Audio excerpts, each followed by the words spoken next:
Unmute yourself. Boop. And I'm just going to make sure that it does actually... I think we're probably about like a 10-second lag. 7, 8, 9, 10, maybe more like 15. I don't know. Ah, there we are. Okay. And then... Okay, we're good. All right. Hi guys, we're live, I guess. My name's Carly. I'm Jason. Welcome to Reviews in the Dark. Although it's not very dark. Well, it's a little dark right now because it's a little cloudy outside. We have been recording our last 2 episodes for Reviews in the Dark, where we have talked about Lord of the Rings of Power, episodes 1 and 2, and then episodes 3 and 4. Today we're going to be talking about episodes 5 and 6. A lot of mixed feelings on these on my part. Sorry if you can hear kids in the background, but they are out there playing, so... Yes, playing. Anyway, yeah. Should we just... Yeah, so I thought this time we'd do something a little different. We'd start with different storylines, right? Because the show kind of jumps all over the place. And so I thought we'd start with the different storylines. So in episode 5, some of the storylines we have our favorite, which is Doran and Elrond. Yes. We have Easily my favorite. Hellbrand and Galadriel, which is probably our least favorite. The whole Númenórean side of it. You have the Númenórean side, and then you have the Southlanders, so Arondir and Bronwyn's story. And Adar and the sword and that. So Yeah. they're kind of tied together. And then there was Nori and Meteor Oh, yeah. Man. Nori and Meteor Man were in this episode. So, Yep. you know, it was 2 weeks ago. We just watched the 6th episode last night. But episode 5 was one of my favorites. Actually, yeah. I don't think it was my favorite, but it was really good. There are some things I didn't enjoy, which seemed to just get amplified in each episode. Yeah, there's certain aspects, and we'll dive into those in a minute, but there's certain aspects that it's like, especially as we were watching episode 6, that I was like, this just gets on my nerves. Yeah. So let's start with some of the stuff that gets on our nerves. So Hellbrand and Galadriel, they both get on my stinking nerves. Yes. Hellbrand, to me, they're pushing so hard as he might be Sauron that he's not Sauron. Like, I I just... know, it's a very If big he ends red up being Sauron, there's so much wrong with it that I actually might end up not liking this show. herring. Yeah. Like, him being Sauron presents so many problems. Like, why would he be out in the ocean? That makes zero sense. Why would he have told her to go to the Southlands? Why would you invite your enemy? Like, that's Which not I have cunning some at all. theories too, but I don't think he's actually going to be Sauron, and I don't we'll either. get to those theories in a minute because I had I had an interesting idea last night. So, yeah, so we're talking about it anyway. So, Galadriel and Halbrand. Halbrand, I think, makes for an interesting character if he becomes, as I mentioned 2 weeks ago, the king of the men of the mountains. the king of the men of the mountains who breaks his oaths when they call him to war. I think that's who he is. I think that makes him really interesting. I think it makes a lot of sense for his character arc. And it also kind of stays true to who he is. And so I like that for him. But you were saying you had an interesting idea the other night.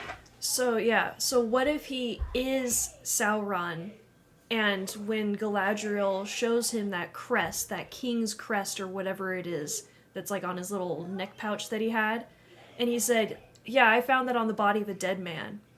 What if he actually did find that on the body of a dead man, and now people are like, oh, but you're just saying that to be coy, like how some people are like, that man is dead, when they're talking about themselves. Because every believable, like, true, every good lie, which I know is an oxymoron, but every good lie has a bit of truth in it.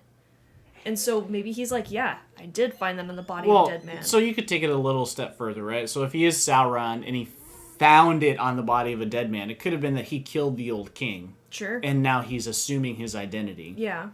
But There was also I don't want it to be Sauron. I don't like it at all. there's also the question, it's like, if he was Sauron, and why would he tell Galadriel, I'm from the Southlands? Well, Sauron's also kind of like, why do all the dirty work himself? Sure, we know he can go around beating the crap out of people, but why not make Galadriel and the Númenóreans do the dirty work for him and get rid of Adar and So these other that's a Uruk? very Sauron thing to do. And I'd be Yes. fine with that, except Galadriel was completely lost. Mm-hmm. He had no she had no idea where to go or what to do. She was in the north. Mm-hmm.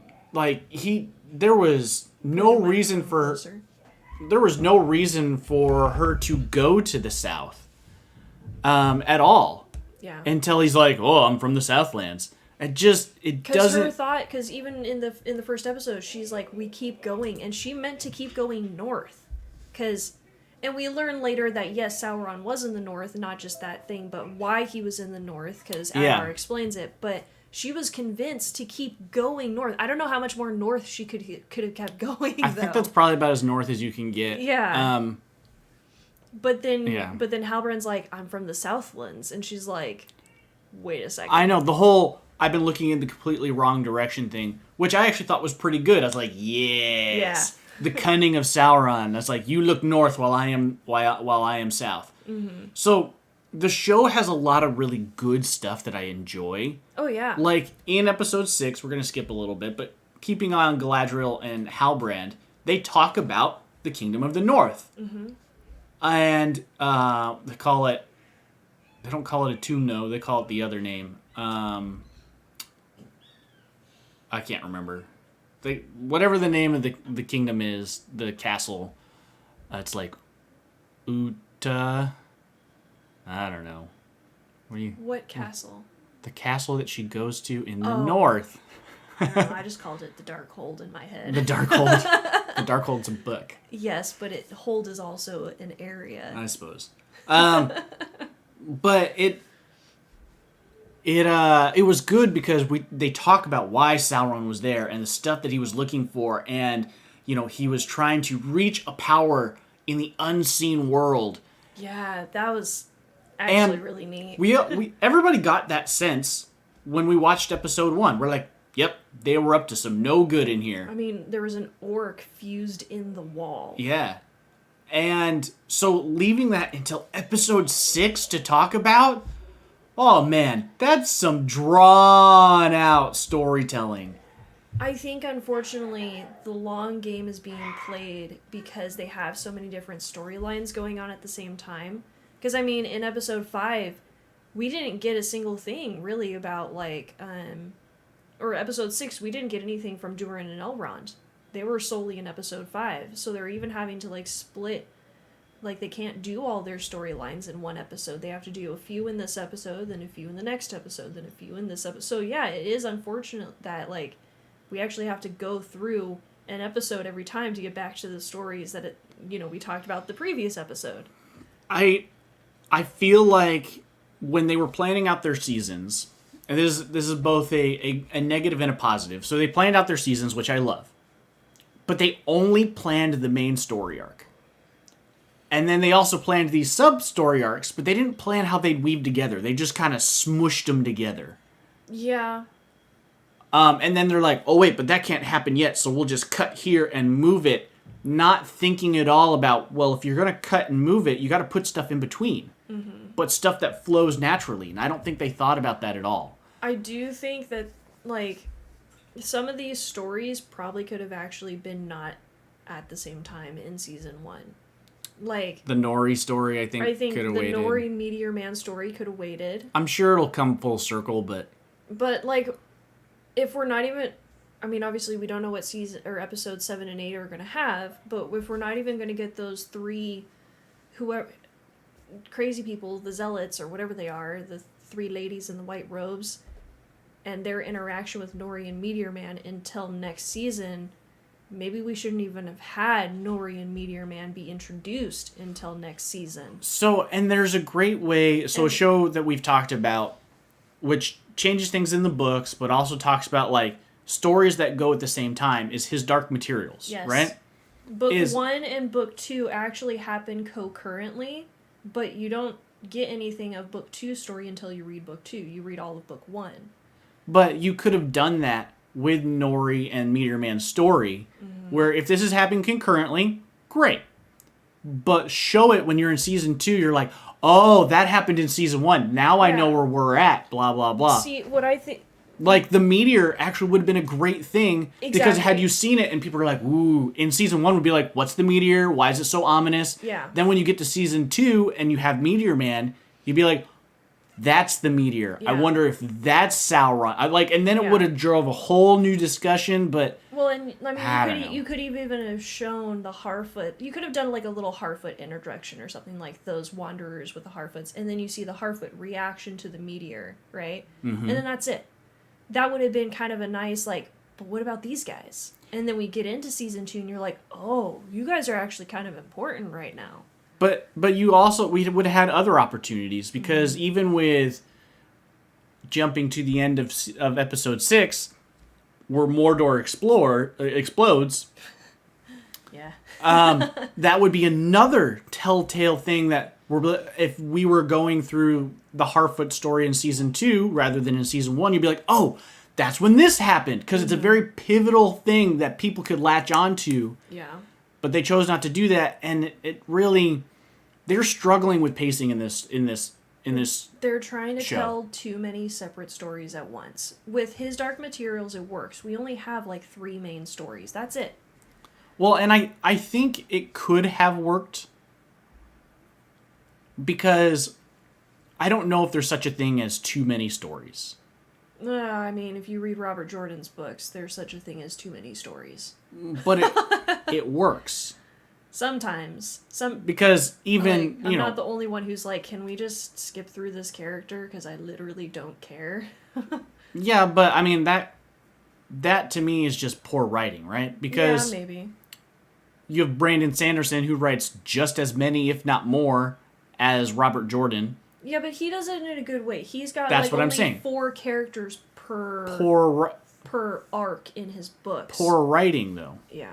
Because you can't smush them all together into the same section. But because also even all of these characters are interacting with each other. We have like 5 or 6 very distinct stories where we're not having like Nori's story hasn't crossed over with the Numenorian story, or Durin's story hasn't crossed over with this other story. Like, there's no crossover of any of these stories. They're so distinct right now that there's just too much. But even then, I'd point out Tolkien has all these different stories that are going on their own adventures. You have Pippin and Merry and Gandalf, but then Gandalf goes on his own adventure, and then you have Frodo and Sam, and they're off on their own adventure, and then you got Legolas and Aragorn, and they're off on their own adventure. Like, I mean, maybe we just haven't seen the culmination. So, I mean, we obviously haven't. Yeah. There's going to be a culmination of some point where some of these stories are going to weave together. they will, but so far it's been unsatisfying. Yeah. Because you're sitting there, and there's things you're like, ooh, that's neat.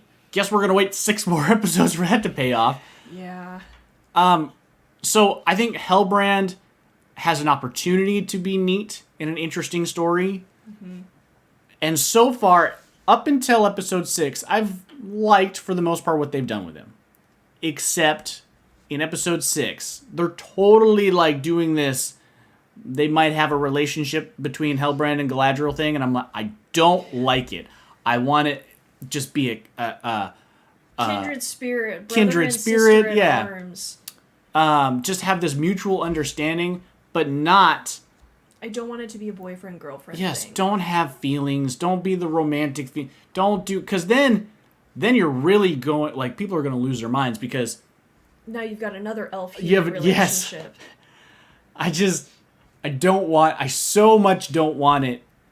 I can be okay with there being strong feelings without there being attraction. Because that's what a brother and sister relationship is. That's what a, companions in arms relationship is. Very strong familial bonds without being an attraction. When you go through a hardship together, oftentimes, like, military people, they call each other's brothers. Yeah. Why? Because we have shared something that no one else has shared. Yeah. Kind of like being in a family. We shared the same growing up experience that no one else has had. Yeah.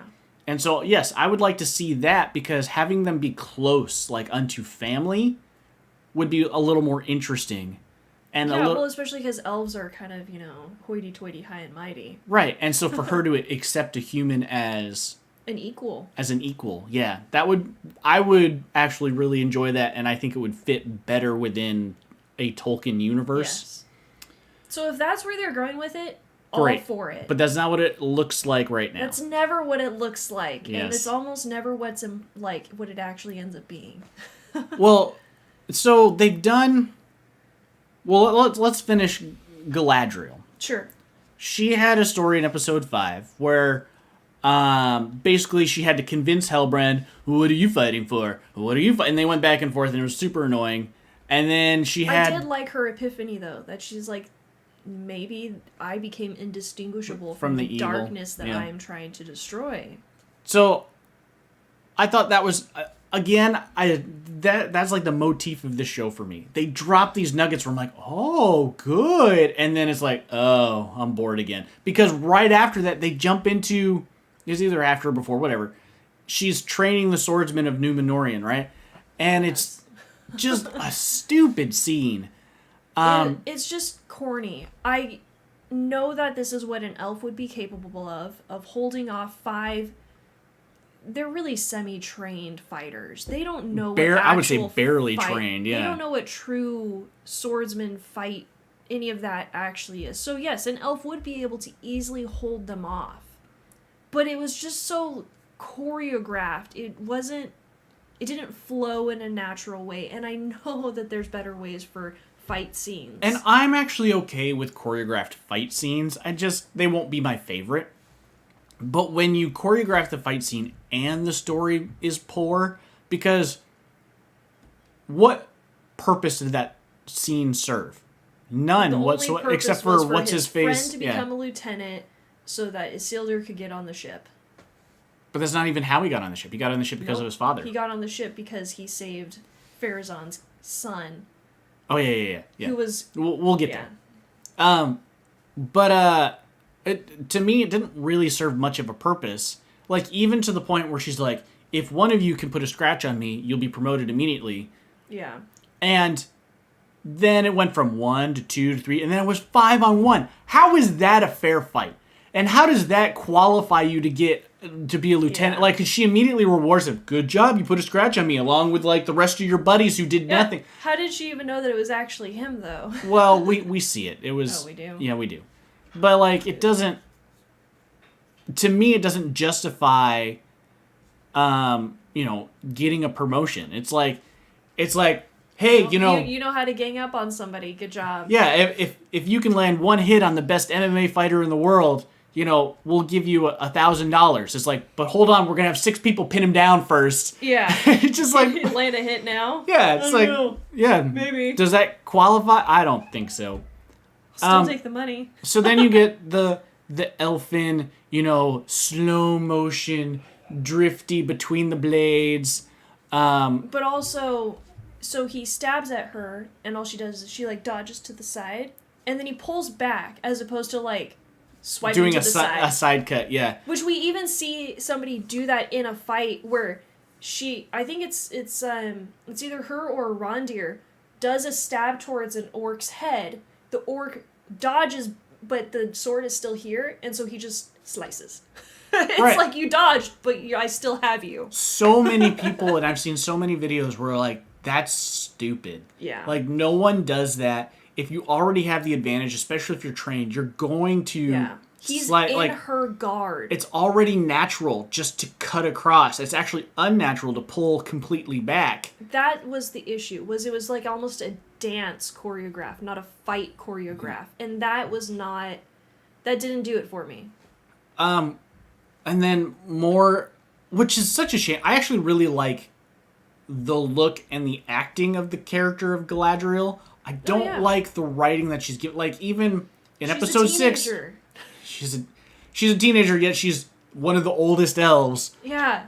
But in episode 6, she's riding on horseback, and she does some more like acrobatics, and some of them completely pointless. Yeah. Some of them I'm like, okay, so you dodged that arrow, good for you. Did you need to do it that way? Yeah. Don't think so. It was like we're trying to show off what elves can do, but we turn them into almost like a circus act. It's not... I'll actually say the Rondir in episode 6, his little circus act was fine. I didn't love it, but it was fine. Yeah. But I'm really disappointed because I like Galadriel as a character. I like the actress who's acting as Galadriel. I don't like the what she has to work with. It doesn't work for me. Galadriel or not, like, at 3,000, 4,000 years, whatever, we know elves are long-lived, but we know they mature at a relatively similar age to us, but, like, she's just an emotional train wreck of a teenager right now. And I'm sorry, Yeah. revenge or not, you lost your brother, there's this darkness in the world.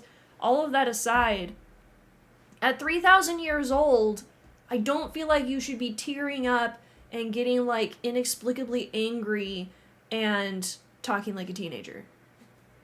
Yeah, and it's not, they don't show it as, this is her flaw when it relates to this, right? They show it as, like, this is her flaw and her entire character. Because, character flaws mean that when something like this pops up, I will always do the wrong thing, right? Because that's a character flaw. Like, a general hero character flaw is I will always run into battle to save my friends. That's pretty typical. Mm-hmm.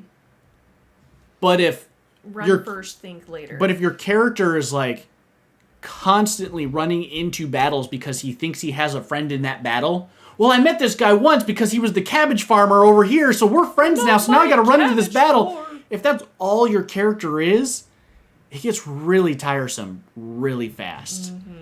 And unfortunately, that's who Galadriel is for me at this moment. She's had a few good lines, and not a whole lot of them. Yeah. Her character for me is not believable. I don't expect her or want her to be like the Galadriel we know from The Lord of the Rings. I want her to be recognizable, you're... I'd like her a little bit further along this path of becoming who she is in in those books and that movie. Me like, too. This doesn't feel like a believable place for Galadriel to be. Brother dead or not. Yeah. Like, revenge stricken or not. So, let's see. Who else we got? We got Elendil in Isildur's story in 5 and 6. Elendil finally gets to be the captain, is kind of having trouble raising his son, who Elendil might be my favorite character so far. I really like Elendil. In my opinion, he's a good dad who understands how to do tough love the right way. And, he speaks Elvish, which is kind of fun. Yeah. And he's kind of good looking. So. And he's handsome. What can he do? He's handsome. So, but his talk that he has with Isildur in episode 5, where he's like, all right, Dad, get me on the ship. He's like, okay, well, what qualifications do you have? What do you mean? He basically is like, I'm your son. He's like, you had your shot. I tried my best to give you your shot, and you threw it away. Now when something pops up, you want it? Suddenly you're here for it? He's like, there's nothing I can do for you. These men have proved themselves. Mm-hmm. He's like, I'm sorry, son, but now you have to live with your choices. Mm-hmm. Which I'm just like, yes. Yes. Dad, tough love. Yes, the good kind of tough love. Well, he's not beating him down. He's not pointing out every single mistake he's ever made and bringing up stupid things that don't relate. Well, he even mentions, he says, if you could somehow come along and be a part of this, nothing would make me prouder. Yeah. Or something like that. Yeah. And I'm just like, yes, point out where this is what I wanted for you. This is what I tried to give you. And this is where you faltered. Yeah, I'm sorry, I'm not going to just give you a magic pass. Yeah, I was like, that's a great lesson for anybody. Mm-hmm. And so, Elendil is my favorite. And so we see Elendil, they go on, they go to Middle Earth in episode 6. Elendil doesn't really have an arc in episode 6. No. He's just there. It's fun picking him out in the crowd, though, because he's got the red-winged helmet. So anytime there's fighting going, it's like, oop, there's Elendil. Yeah. There he is again. The armory again looks great. Everybody looks good. Yeah, so Isildur does Isildur- end up getting there because... Go ahead. Yeah, so Farazan's kid, who I can't remember his name, decides to try and blow up one of the ships to try to stop people from leaving because Isildur's daughter's like, make them stop. Yeah. So he goes to set a ship on fire, and Isildur's there because he was trying to stow away to be, part of the adventure, right? And they get into a little bit of a scuffle. Don't blow up the ship. What do you mean don't blow up the ship? I'm going to do it anyway. Just get out of here. Yeah, you're stowing away. But And it was then dumb. it ends up exploding because the barrel of oil, I guess, probably caught fire and exploded. Anyway, so the ship exploded. Isildur saved Farazan's kid. And that was kind of a slight redeeming moment for him in Elendil's eyes. He's like, okay, you did something really good here. I will reward you and let you come along as the stable sweep. Yes, which I appreciate. I will reward you, but only a little bit. You will be in the most humble of positions on this escapade. Which I appreciate because then it goes to Galadriel's line, one of her great lines, which is, Numenor exists even in the lowliest of stations. Yeah. And even Elendil, who's kind of embodying that, says, learning to be humble. I wish I could remember the line. Like learning to be humble and working in these humble circumstances will hopefully teach you something. Yeah. And so, I really like it. Even if in the heart of the lowliest stable sweep. Farazan's kid is kind of annoying. It just is what it is. But everything about the way he looks reminds me of those punks from middle school. Yeah, but I really like Farazan because it's one of those things that they've done that has really made me. It's one of those twists that I appreciate because Farazan's kid is like, how can you let them go to Middle Earth? And Farazan's like, son, you're not seeing the big picture. He's like, stop being a stupid kid. He's like, I want them to go. Yeah. For probably a lot more reasons than he explains. Yeah. But one of them being, it means more resources. They owe us big. It is the future of Numenor. He's like, I'm not looking at now in the politics of now. He's like, I'm looking at the future, and this is it. And Farazan's probably like, sure, I could take command while my cousin is gone. The Queen Regent is gone. Why would I do that, though? It's so much easier, and this is coming from having read how many fantasy books, watching how many fantasy movies and TV shows. It's actually loads easier being the second in command. Because then you can let the one who's in charge take the fall if anything goes wrong. Right, so Farazan is playing that role perfectly. Yeah. All the blame is on the Queen. All the benefit is for me. Yep. Because if anything goes wrong, see? Told you. I told you. Yep. Elf friends. So, I actually like Farazan, but we're not... The frustrating thing is, I like it, but we're not doing anything with it. I actually would love more of a political game in this TV show. I thought we were going to get more of that. Yes. I really did. Don't get me wrong, I like having action every once in a while too. Yeah. But I like having something to think about and try to figure out what are the nooks and the crannies and the cogs, what are the wheels what's going he thinking here. and what's he trying to pull here, and Exactly. That's kind of fun for me. It's like a little puzzle, and I get to explore these characters and what they learn the same time they learn it too. I thought season 1 was going to be the downfall of Numenor. It's like, okay, we're on Numenor. While these other characters, Nori and them and in the Southlands are going to set up the danger of the future, I thought these other characters were going to set up the downfall of Numenor. We're going to have this political game of chess, and Farazan taking over, and Sauron whispering in his ear, and then the downfall of Numenor, and then forcibly they have to go to Middle Earth, which is kind of in line with what the actual story of Numenor is. We're kind of in a departure of what the actual story is. The future she sees when she touches the Palantir and the downfall of Numenor is what happened. Numenor is destroyed in Tolkien's story, but we've now kind of departed from that. But I actually feel like that's a lost opportunity. We could have had a great political drama in season 1. This show could have been what Marvel used to be, which is they used to throw out a movie and it was a different genre, and then a different genre, and then a different genre. They could have done that with the show. Season 1 could have been a political drama. And then season 2 could have been, I don't know, something else. And then season 3 could have been something until we finally get to the epic fantasy of season 5 or 6 or however many seasons there's going to be. Yeah. I really think that was a missed opportunity. I do, referencing back to something, I don't remember if I said it during. I've been muted this whole time since I opened the door. Not the whole time since I opened the door to tell Cassie to go get a snack. Well, So I've been talking most Yeah. of it, so... So I don't know if I said this in a previous recording or just to you in general, but like I do think there's been a bit of a burn on having something political in our fantasy or sci-fi since the prequels of Star Wars. Because people were like, it's too political, there's not enough pew-pews and shoot-shoots and stuff like that. So I think people are a little wary of doing that kind of stuff. But it can be done right. Well, there is... For some reason, people struggle with the middle, right? Mm-hmm. Because Star Wars is classically described as, this was made for 12-year-olds. Okay, great, but, you still have a whole generation who likes it. Mm-hmm. So it doesn't have to be stupid Jar Jar, but it also doesn't have to be political boredom. Yeah. And then you have Game of Thrones, which has the political... I mean, it's in the title. Game of Thrones. We're trying to get the throne. But it doesn't have to be that dark and gory, which doesn't fit with Tolkien's universe. Like, there is a middle ground where you can live... Talk about that too. Yeah, where you can live and it's okay for everybody. Well, because think about it. Our world has loads of political stuff going on too. I like my fantasy having a bit of a reflection of real life. Yeah. It lets me connect to the story, to the people.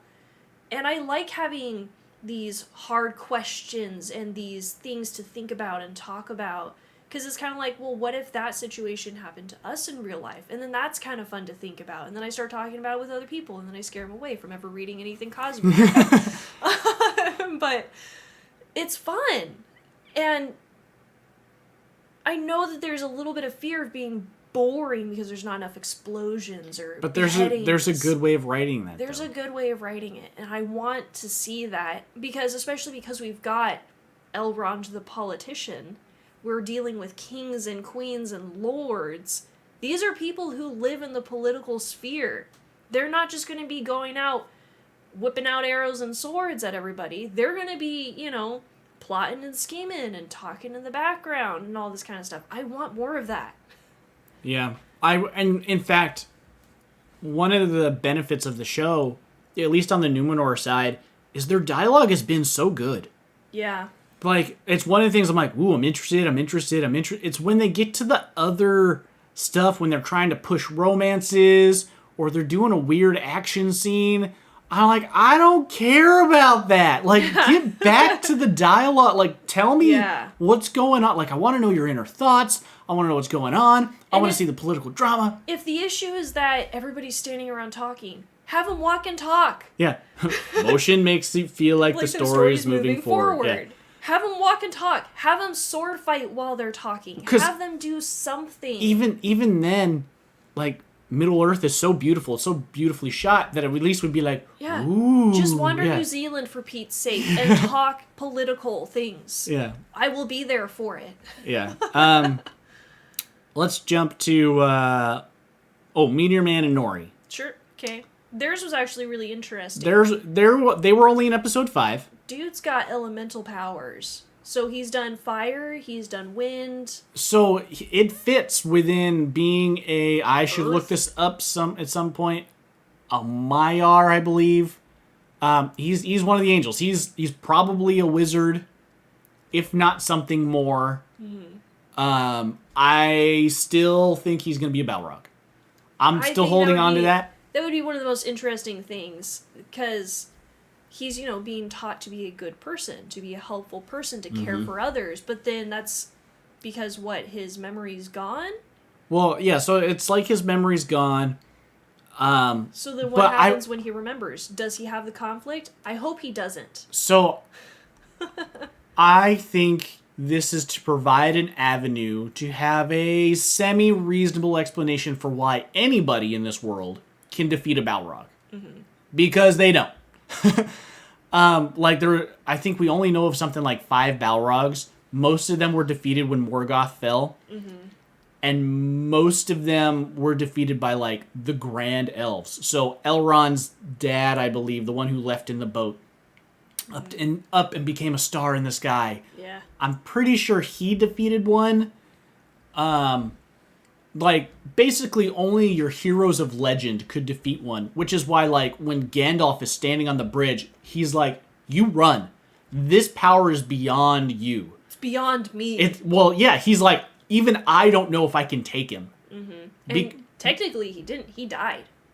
Well, they So both did the died. Balrog. Yeah, But it was mutually assured destruction. but that's what it was, because technically Balrogs and wizards are on the same level. Like, they're both of the same classification. Boss mode. Yeah, they're both boss modes, but but it's just Balrogs happen to be the evil versions of wizards, and wizards just happen to be the good ones. So he's got to be one or the other. I'm leaning towards Balrog because when he manifests, I think then when you bring in Nori, he'll have a moment of, I don't want to hurt you. And that's where the weakness comes in, where they can finally slay him. I hope he doesn't have that, if he is let's say he is a Balrog, I hope he doesn't have that conflict, because he gets all his memories back. He's like, why do I care about you guys again? Oh, right, I don't. And he just... Well, so that would be Maybe nice. he spares their life and leaves, and that's his kindness. Maybe. But if they were trying to kill him, he'd be like, no. Well, because currently, the way that the world stands, I don't believe anybody could defeat a Balrog. I just don't. And we've seen it in the promo, like, trailers and stuff. That there's going to be one. There is a Balrog. I don't believe anybody, as we currently have them, can defeat a Balrog. I just don't believe it. I think he's going to be a wizard, but I'm totally there for the idea of him being a Balrog. So then, because it leads into, we have Eminem, which apparently is a girl. Okay, so I'm fairly certain everybody was like, that's a dude. Look at him. Check him out. He's Eminem. Apparently a woman. Apparently a woman. She, by the way, when she's got her regular hair, she's very pretty and doesn't look manly at all. But it's the buzz cut and the glower and the face paint where they basically got rid of the eyebrows and stuff. Yeah, she does. She has big. Yeah, she doesn't look like herself. Which kudos to the makeup team, but yeah, Weta has done great. Not think Weta in the costumes, they've just knocked it out of the park. But they're clearly looking for Meteor Man. Yes. And Nerd of the Rings has done a great breakdown of what he thinks they are and some good clues and hints. Like, one of them is holding a mirror. On the back of the mirror is the star constellation that Meteor Man is looking for, which I didn't catch at all. I wish I was like, woo, good catch. Yeah. Because I'm constantly looking for that kind of stuff, except for I don't know how to speak Elvish. There's so many distracting things, though, that it's hard to pick out things when watching the show. Yeah, but like those three, very interesting to me. Well, and then there's a running theory that they might be shapeshifters or those kind of wargish werewolves. Yeah, I don't know about that. There happens to be 3 of them. I mean, we'll see, but I don't know about that. But them looking for Meteor Man, which is clearly what they're doing. Oh yeah. Only leads me to believe he's a Balrog. Like, I think it fits. And if I'm wrong, they don't look like they're there for words, benevolence sake. They look like they're hunting something. They're either hunting to kill it or hunting to serve it. And it looks more like they're looking to kill it. Well, I don't know. I think they're going to serve it. Maybe kill it if we're going to do what I'm still hoping is Sauron's just... I'm hoping we haven't met Sauron. He's just letting it all play out. Yeah. Take out my political opponents. Take out my political opponents. I mean, we know the actor. Who plays Sauron? Yeah, I'm pretty sure. Oh. Well, you can tell me later. I don't know the actor, and I don't want to know. Because then every time I see him, I'll just be like, whoa, that's Sauron. Yeah. I feel like somebody said it in... Meteor Man's magic ability, I liked seeing that. Where he healed his arm after defending him from the wolves. That was pretty neat. Yeah, so these 3 wolves are coming after Nori and Poppy and that grumpy old lady in the Harfoots who's like, let's just take their wheels and leave them for dead. So cutthroat. Jeez, seriously, like, they're harsh people. These are not hobbits. These are hobbits would be like, not come in, eat my food, except for not my good food. Come in, Yeah. drink my wine, but not my good wine. Yeah. But this lady's like, take their wheels and leave them for dead. Yeah. So anyway, so the 3 of them are trying to clamber up a tree because we've got these wolves, which we had a hint of in episode 1. We saw one of them kind of like stalking them when they were outside the confines. Yeah. Anyway, there's 3 of them coming after Nori, Poppy, and the elder lady, and they're trying to scramble up into the tree, and they're like, yeah, and then suddenly. It makes me think of Bluey. And then suddenly, Meteor Man kind of comes in, bodily throws one of them like 20 feet Chucks away. it, yeah. Like, chucks it real good, like a woodchuck. And then, slams his fist into the ground, which sends a shockwave. Yeah. So I'm thinking, like, earth and wind here, right? Some kind of shockwave and the wolves flee, but his arm is, like, wrecked. It looks like he broke his arm. Yeah, broken. It's definitely looks bruised. It kind of looks like there's stuff moving underneath the skin. And he's like, ugh. So then, you know, as actually almost any person does, they try to find a place of relief, which usually ends up being cold water. Yeah, but he starts speaking in, I think it was Quenya. It might have been. And he heals his arm, and Nori touches it, and it just spreads. It's not the healing part first. It looks like ice is coming up, encasing his entire arm, like shards of ice. Mm-hmm. And Nori's like, what are you doing? And she, stupidly, reaches him. out and touches him.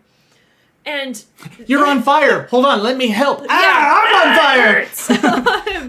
And so, it's, you know, here, and she touches him on the arm, and it starts going up her arm, too, and she can't get away. She's immediately frozen to him. And she's like, ah! And then... the spell shatters or something, and she gets flung away, and his arm's totally fine now. I know, he's like... And she's like, oh, I'm scared, like, I'm terrified of you now. Yeah. And he's like, tries to come up to her, and she, like, runs. So now she's all scared, because he did stuff. So... They are naturally, she may be a curious person, but they are naturally a fearful people. And I think she still has that, right? Oh, yeah. I think it's still instinct. It's going to be a curiosity kills the cat sort of thing. It's like, ooh, I got to know what this is.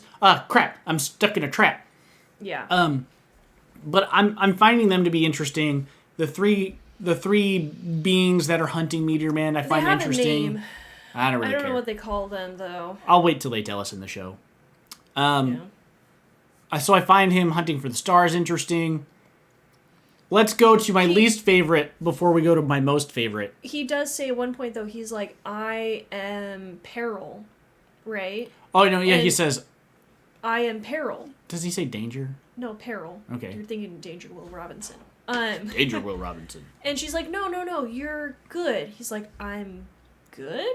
And she's like, yeah, you are. And he's like, okay. Yeah. I'm peril. She's like, all right, well, we're just going to ignore that for now.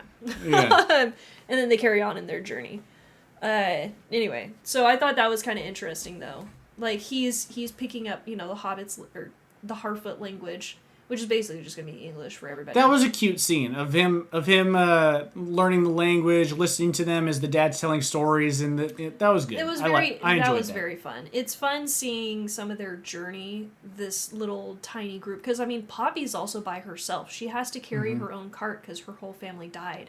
Yeah. But she's even sticking with them. She could actually be up with the main group. There's no reason for Maybe. her to be I think she's always them. been in the back because she's slower. Maybe, but I mean, her stuff is also a lot smaller because it is just her. Yeah. But she's, you know, hanging out with them, and they have these little family moments where it's because it's like a stormy thing outside, so they're all hanging out in the Brandyfoot, the Brandyfoot's cart barrow thing, and they're having, you know, these like laughs and telling stories, and you see Meteor Man in the background just watching and learning, and I'm like, oh, that's kind of cute. It was nice.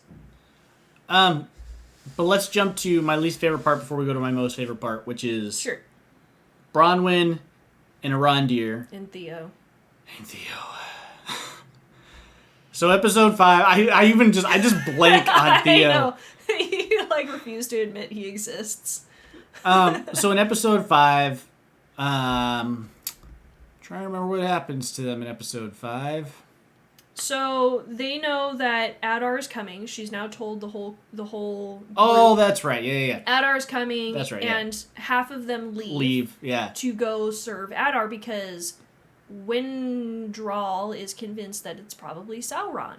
And he's been holding on to the dark ways his whole life and wants to serve Morgoth and Sauron and all of that. So again, I just sometimes they reveal too much too early, and sometimes they don't reveal stuff soon enough, because we already had the talk of, is this Sauron, with the elves when they were in the camp. And then, because then they're like, they call him Adar. Well, Sauron has many names.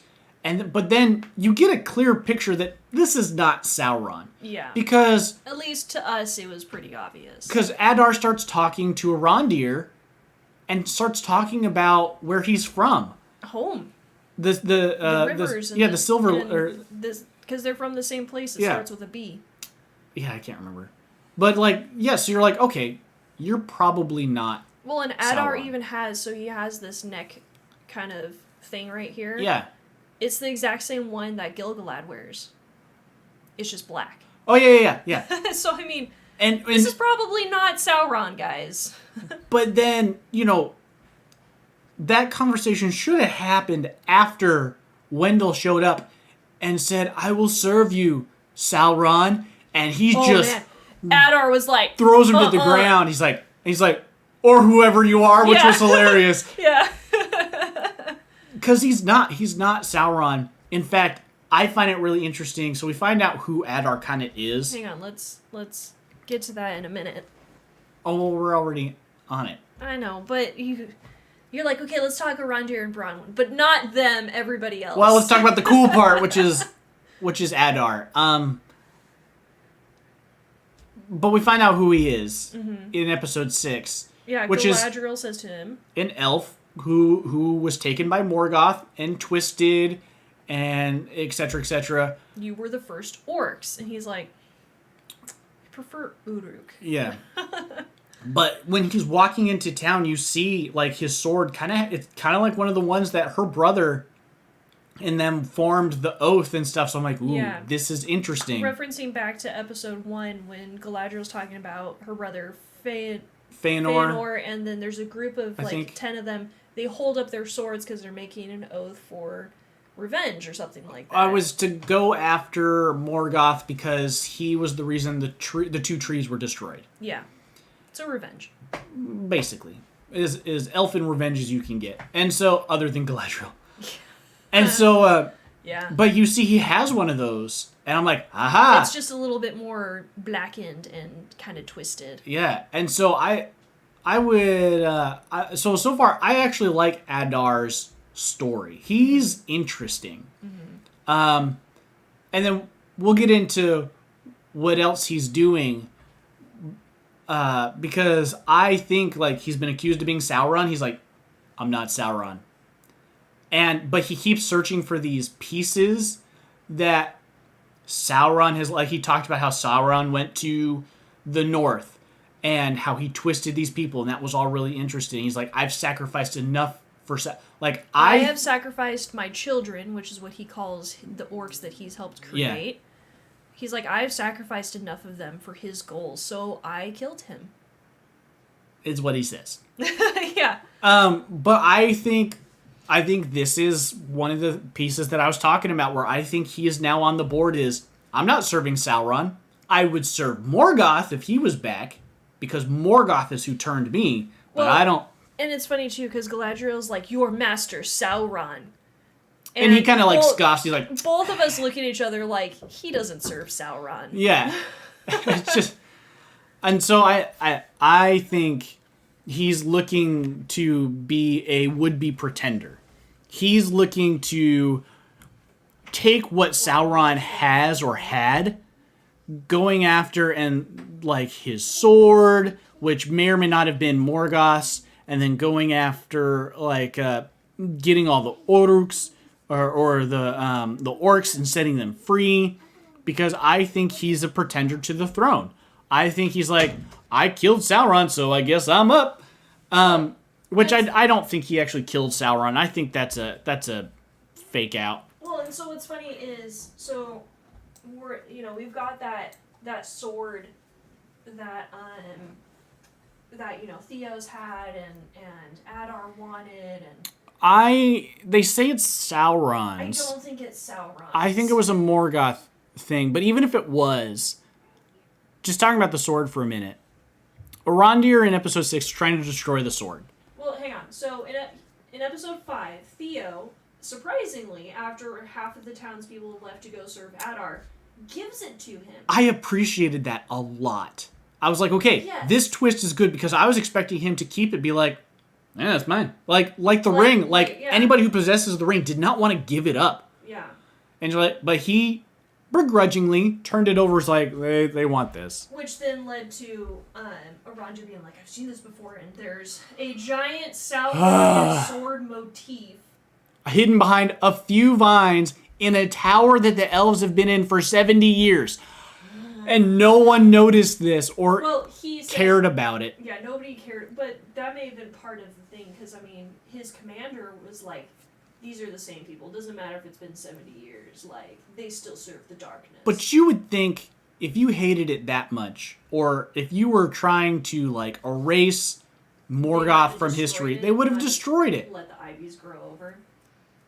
Yeah, so or at least investigated enough, because, like, even later, like, the sword comes into play with the motif and stuff, they're like, oh, this just so happens to be important. Well, it's like, yeah, no kidding. Arondir's like, it's a key. He actually says that. I'm pretty sure in episode 5 he's like, it's a key, but to what, I don't know. Oh, that's right. Yeah.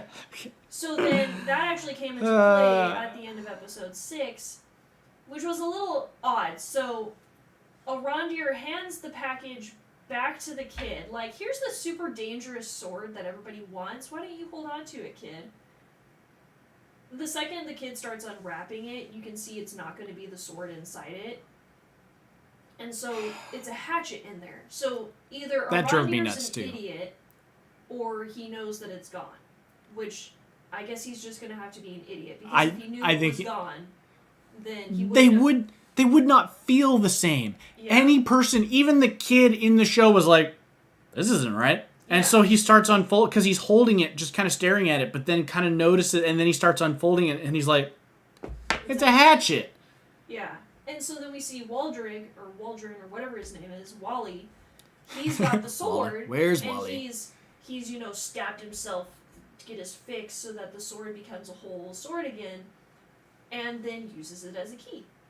There is something that he slides the sword into, very CGI, and twists it, and a floodgate opens.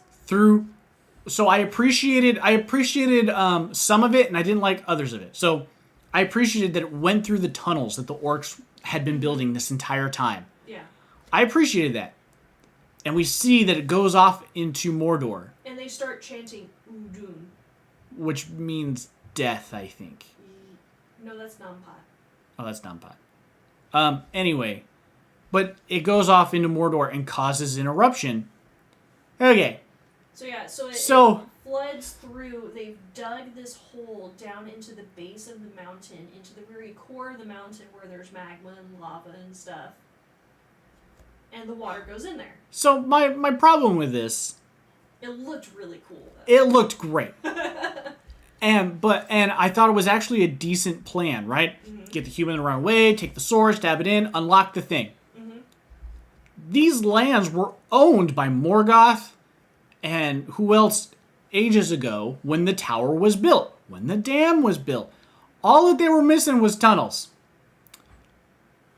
To do something with more, like... Why? So let's just say they just wanted it to erupt because they like darkness and it's good for the orcs, blah, blah, blah. Let's just say that's what it was for. The orcs existed before. Why? Well, they were fighting about a war. But I don't buy that they're just like, we're going to let this whole damn thing, we'll just let this project wait. We'll turn out the lights later. like, it just, I needed a reason as to why, because otherwise you're like, okay, they blew up a volcano. Like, what? I mean, other than the fact that there's now ash everywhere, what purpose does it serve? I mean, yeah, so now the orcs can kind of wander free, but like, I know when the switch happened. He's coming out. He's got the sword. He's finally got the sword. he said, I have a task for Yeah, he's you. got a task for you. It just clicked. Oh, no, yeah, I knew That's when the switch would have happened. That he would have taken the sword and had a hatchet. and Yeah. had it. I know, I knew that. Yeah. It just clicked. But the whole purpose of the plan, like, and then It does feel weirdly timed. Like, why now after all this? super convenient when it seems like it's not like these were lands that they didn't own. They owned these lands. It's only for the past, we'll say, 100 years or it's only for the past millennia that they didn't own the lands. I don't know. It seems a little weak sauce to me. It looked so cool though. It looked, other than the sword going in, which I thought was an odd thing to CGI. Yeah, why not just put an actual sword in there? It doesn't matter if it's wiggly or not. Like, just put the sword in the key. I don't know. But like the way the land like settles, so there's just poof of like dust that comes off of everything, and then the crumbling of like all the archways and stuff as the water rushes down. And then when Mount Doom itself exploded, just the shockwave that came off of that, I was just like, this just looks really cool. Well, and I appreciate it because we get to see how Mordor becomes the uninhabitable lands where it's just ashen and death. Because it became Mistborn. When Sam and Frodo walk into the lands, they're like, this is a land of death. And you believe it. You're like, okay, yep. Yeah. It's like it's always been this way, but it hasn't. It's been kind of fun to see what it was before. So it's nice to see the transition. But talking about the sword was supposedly made by Sauron, which I think at least one of the things he accomplished with the sword was the desire thing. I mentioned this the other day. Mm-hmm. Because you see Theo, like, when he picks up the hatchet, he's totally like, I need another hit. Like, he's like, I gotta get my fix. Well, I wonder if that wasn't just thinking about it though. Because he's holding it and he's like, I have this owie on my arm now. But then he's like holding it and he's like, hang on, something's not right here. And I think that's what leads him to opening. Maybe, but like he even talks about how, I feel a sense of loss because I think he was talking a little bit about the sword, right? It's something. I think the desire part is in there. Nowhere near as strong as the ring, though. Arondir has quickly gone from a character I thought was interesting to a character I think is just a complete fool. Yeah. Because here he is in episode 6 trying to break the sword. And no, he's using a common blacksmith hammer. And he knows it was made by Sauron. He knows this. Yeah. And so I don't know how much he knows of Sauron, so maybe he doesn't know he's the greatest smith basically ever. Yeah. And granted, they don't have the background knowledge of the most dramatic way to destroy a ring. Sure. The most dramatic way to destroy. And so, but like, you think a common blacksmith hammer is going to destroy a crafted thing like that literally embodies evil? Well, from basically a wizard. Which Sauron's kind of in that level-ish. Sure. But like, I don't know why he thought. I mean, I guess you got to give it a try. But it just. Yeah, I mean, it never hurts to try. But he's also kind of like, maybe not that spot. Maybe I'll try hitting. Nope, that didn't work either. It seemed. And he's like, well, I couldn't destroy it, so I guess I'll wrap it back up. Nobody must know. You were just hammering on it in front of the whole village. Not to mention, the kid comes up to you in front of the whole village and says, I have this thing. Yeah. And they're coming for this thing. And so, what do you mean no one must know? What an idiot. And then, his battling skills. Is he trying to destroy it before or after? He's trying to destroy it after the village was ransacked. No, before the village was ransacked. So he's trying, and so he said no one's, and then they're like making their preparations. And the village ransacking was a little bit of a, on one hand, they would make one scene in 5 minutes where I'm just like, this is incredibly stupid. And then on the other hand, I'm like, okay, I'm okay with that. And then they would do another one of, this is incredibly stupid. We're like, okay, so they're just letting the orcs walk into the town. They didn't even bother putting up spikes or trenches. And Lily was like, or trenches with spikes. And they just walk into town. And then she's trying to start the fire. And then they're like, okay, so they've closed off their escape. It's like, well, now what? And then the second burning thing comes down. You're like, oh, okay, they're trying to corral them because they're going to try and shoot arrows at them. Which made a lot of sense. But they left their completely defensible position of the tower. Stoneworked walls. With a single entrance. Yeah, they can only march up in like threes. Oh my goodness. Worst decision. Yeah. Which, yes, they would have lost either way, but worst decision. Yeah. And then there's the town, and they corral them, which I was like, okay, I get that. But then they showed it to us. Why would you show this to us? Like, a guy walks up and, like, kicks a piece of the fire over, and then just walks through. Yeah. I'm like, right, because that's what you would do. Yeah. You're like, okay, not corralled. Like, because, yes, it would give anybody a little bit of pause. Whoa, fire, okay. Yeah, you can take out a good 10, 20 people if you have good archers in that moment of confusion. Yeah, but, like, the whole thing was just not a great scene. But then we also got to skip the entire fight, nearly, because we got to watch Arondir get his butt kicked by one large orc. That was it. One large orc.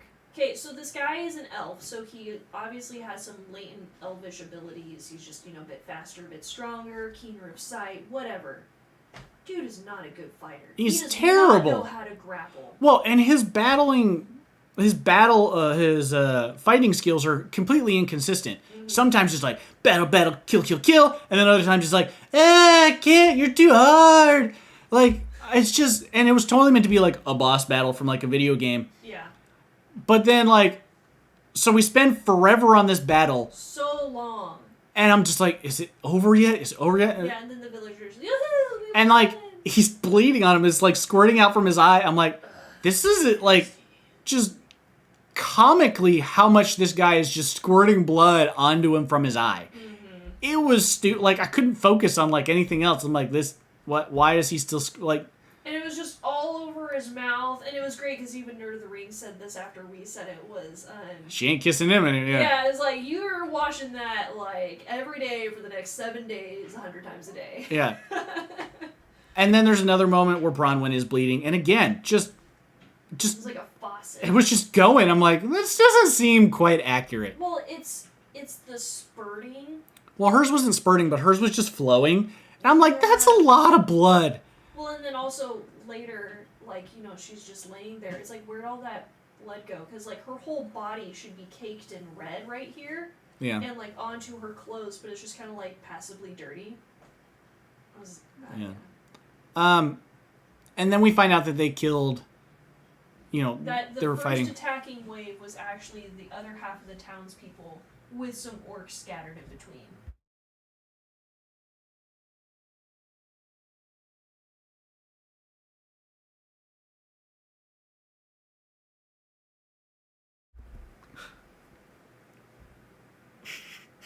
I've been muted again for like the last 7 minutes since Cassie came to the door again. Okay, well, do an intermission. Okay, intermission.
Get off my puzzle, punk.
Well, it's a good thing we're practicing.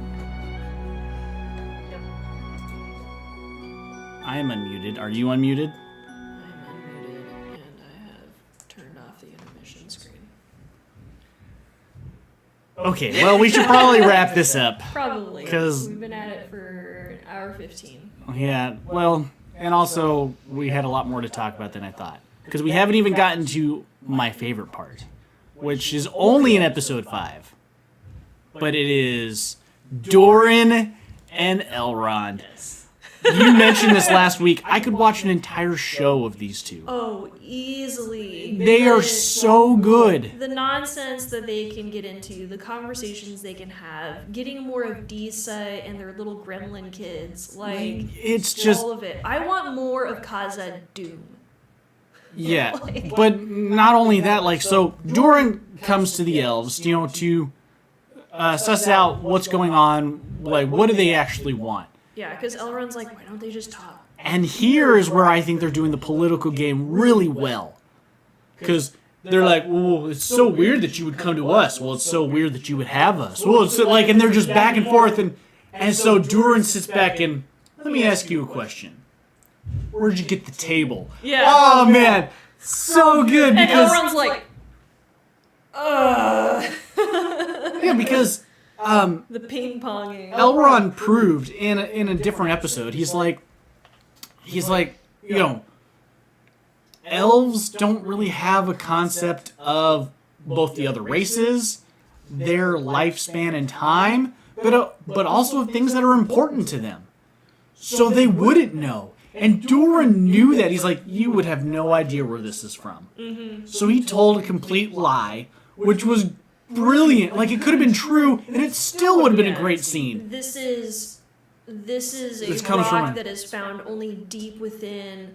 Like, only at certain levels, and we use it for only important It is a things. sacred stone that we use for, like, monuments and also the cover stones of, like, Tombs and stuff. tombs. Yeah, I just... And Gil-galad's like, oh, my bad. Well, so, on one hand, I don't think Gil-galad could have questioned him on it. Mm-hmm. But on the other hand, I also think he knew it was a lie. Partly because later we see him kind of spying on him. I think he was suspicious, but he... but yeah, he doesn't know enough of the dwarves to call it out as a lie. Yeah, but then we get Elrond finally gets his truth, which is, if you knew all along, why am I doing this whole thing? And Yeah, like, why are we beating around the bush? and so they're like, well, we're using you as a political piece to move around, and then to find out that Celebrimbor knew about it. Yeah, so Gil-galad and Celebrimbor already knew about Mithril. Yep. Or at least had theorized to its existence. They figured, because he says, Khazad-dûm has been quite quiet for the past century or so. Yeah. What do you attribute to your new fervor? Mm-hmm. And so that starts the whole back and forth, blah, blah, blah. Yeah. But, We get what I think is actually one of the coolest origin stories to something. And I know that this isn't probably accurate to the source material, but this is probably one of the coolest things. We have a person of pure evil, so I think it was a Balrog. it was a Balrog fighting an elf warrior of pure good at a tree, the tree. on top of the mount, whatever the mountain where Khazad-dûm sits. Yeah. So at this tree, the Balrog is trying to destroy this tree with all its might. Because a and- Cimmeril sits in the tree. Yes. So there's a Silmaril in the tree, and the elf is trying to keep the tree alive with all of his might. And lightning strikes the tree as they're both pouring all of themselves into this tree to try and get the Silmaril. Lightning strikes, forges the pure good with the pure evil with the light of the Silmaril. And from the tree's roots into the rock becomes veins of Mithril. Yeah, and just Visually, it looked so cool too. I quite like it. I know the internet is divided on it. I don't think Like- anybody fully hates it. I think the Tolkien hardcores, what they don't like is that there was a Cimmeril in the tree. I can understand that Because the we know Cimmerils where are they really were. important to the Yes. First Age. Yes. Okay, but we're not talking about the first age. Plus, we're not doing the first age. Like, this just makes for a great story. Like, quite honestly, the Cimmeril's story, I'm not a super fan of. I think there are moments that are pretty good, and then ultimately they're all lost. Like, one of them is thrown into the sea. I would much prefer that had been the one that was hidden in a tree. Like, they were created because somebody couldn't have a hair from Galadriel's head. Galadriel's head. It was, Was it Galadriel's head? yeah, and They were created because he was mad that he couldn't have a single hair from her head. I think And it so was... he created the Silmarils in a way to encapsulate the same beauty as who she was. Something like that, yeah. It's, So I quite like this origin mithril. I think it's great. It's awesome. Well, and the way they've made the mithril itself look, It's pretty cool. so cool. It's got a light on the inside, but like a darkness throughout as well. Well, Like- and so when they say brilliant gray, I'm like, yes. Yeah, I'm like, that... what do you call it? Gray glitter. In the Dwarven tongue, Something it like that, translates yeah. to gray glitter, but in your Elvish words, it would be mithrod. And Elrond's like, no, mithril. Yeah. Gray glitter. Dwarves. They would name Yeah. something like gray glitter. They're like, I don't know. Yeah, you elves and your fancy glitter. Yeah. Yeah. It's so true. It's like, glitter? These are jewels. Yeah, whatever. Yeah, okay. It's nothing on this gold dust. That's right. Yeah. And so they have a scene where Elrond... I love it because Elrond doesn't ask for permission. Mm-hmm. He just explains the situation in a very political way, but I like in a very understanding way. He's like, look, we have a problem.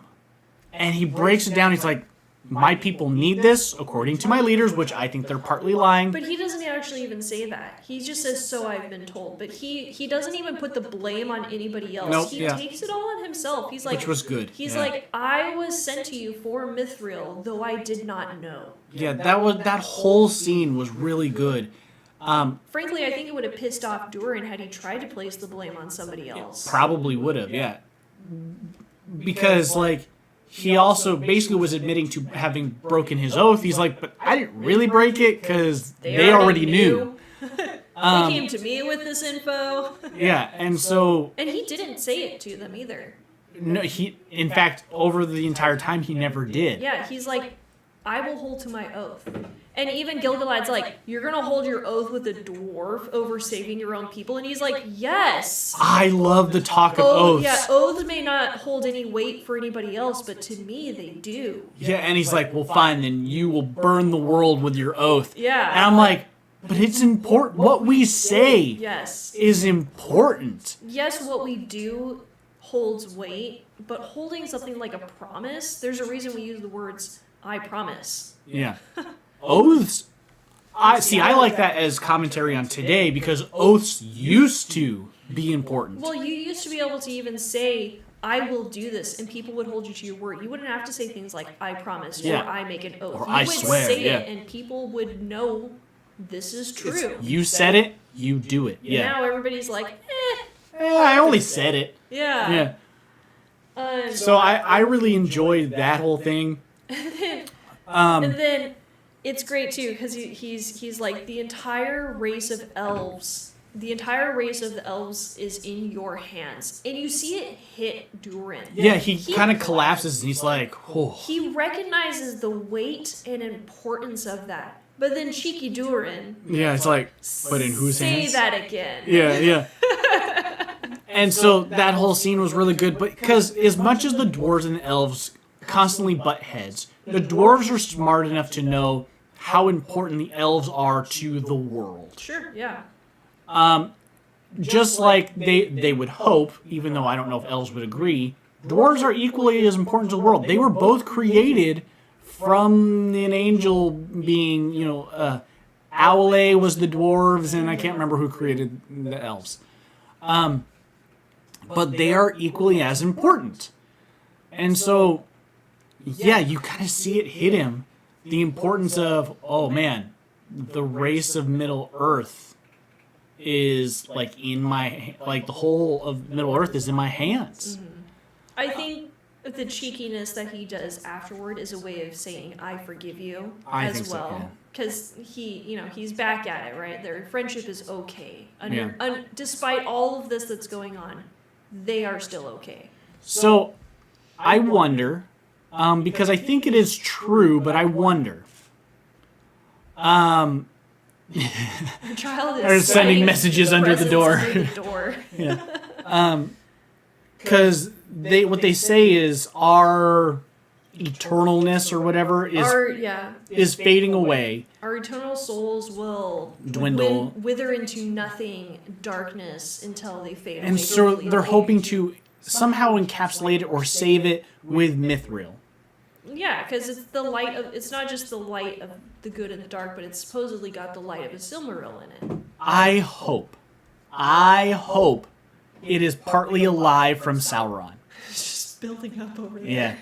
I hope that Sauron has been whispering in Celebrimbor's ear so that he can be like, yes, now make this. Now make this. So, now make this. Yes, and I actually think that's what it's going to be. I hope that's our introduction. Yeah. Episode 8 is Sauron is the one who's been, great. Now that you have their permission to, now do this. So he's convinced him with the Forge because all those other people are remembered for the things that they did, but nobody will remember you, Celebrimbor. Yeah, who was the great one who made the Silmaril? Was that Feanor? I don't remember the names. No, Feanor is Galadriel's brother. It's like Finrod. No, Finrod. Finrod is her brother. Feanor is the one who made the Silmarils. And that was Feanor's hammer that Elrond was like, ooh. Yeah, so I think I hope, but they're not really playing into my hopes so far. They've been kind of dashing some of them. Need power. You need Is to remember. that first it was speaking to his arrogance, right? Sure.